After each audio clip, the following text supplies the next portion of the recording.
Toronto, in particular, The Edge 102.1 was a big satellite for us as well, and yeah, we're very thankful to Toronto for many things, but especially for giving us a great start. Yeah, winning the Juno, first of all, being nominated for a Juno was a really great honor that, for us, has always been meaningful because of what it means to the people around us that have given us these opportunities, like our parents, our family, our friends.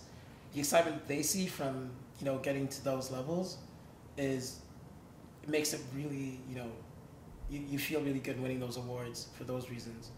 On a personal level, the awards they're nice because they're a confirmation or an affirmation that, people notice you, they care, they like what you're doing. But I find it really difficult to judge art, and it's never been a goal was to get a Juno. The goal was always to get to a place where there were so many people that heard us that the Junos paid attention. You know what I mean? Or getting to a place where the world has heard you so much, or America loved you so much that the Grammys want you to be involved.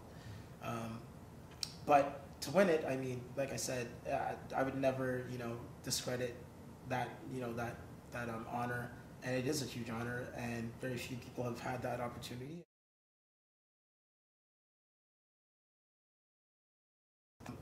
I think every musician is inspired by other musicians who, either current or in the past, whatever.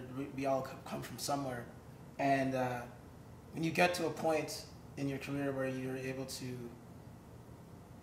actually impact or affect people that have inspired you, it's a really humbling feeling. It's a really, those things in terms of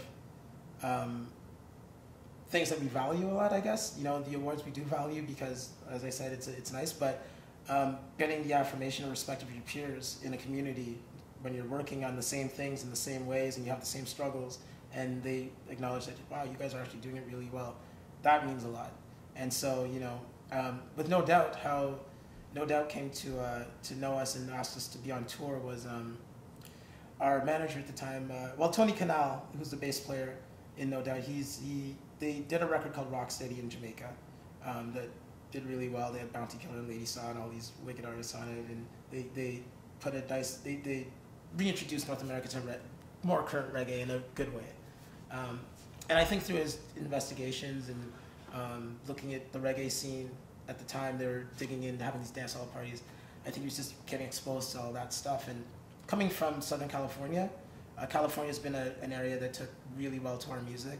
And I think that, he caught wind of it being at home for a while and was interested and reached out to our manager, and our manager reached back. And yeah, it was a great opportunity and an amazing experience to just see how a tour like that operates. It was the first time that we'd been part of something like that. It was great.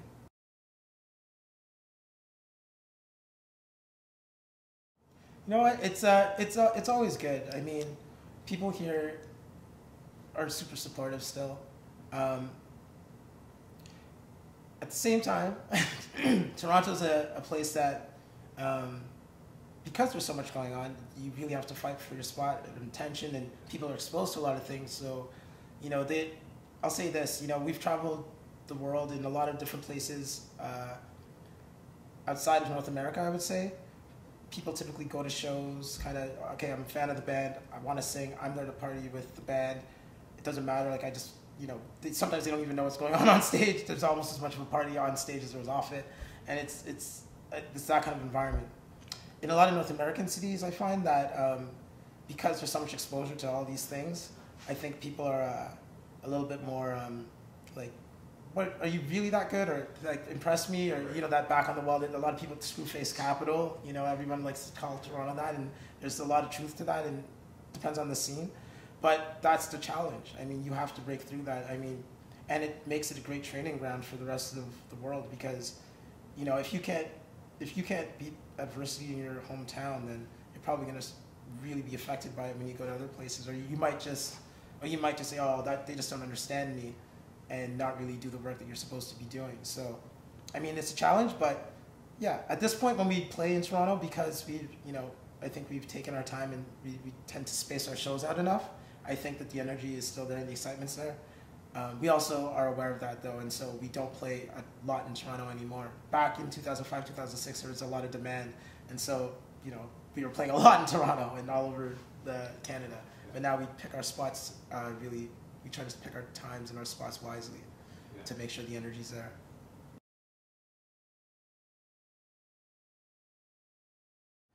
Our fan support there is incredible.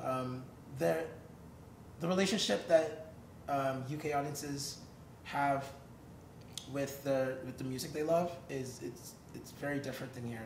People are fanatic, like not in a scary way, but they support, and they'll always check in and say, you know, on our Twitter, even though we haven't played a show this year, we decided to take this year off just to work on developing our label, but you know, the amount of tweets and Facebook messages and emails that come in from the UK saying, when are you coming back? We missed you. When are you coming back?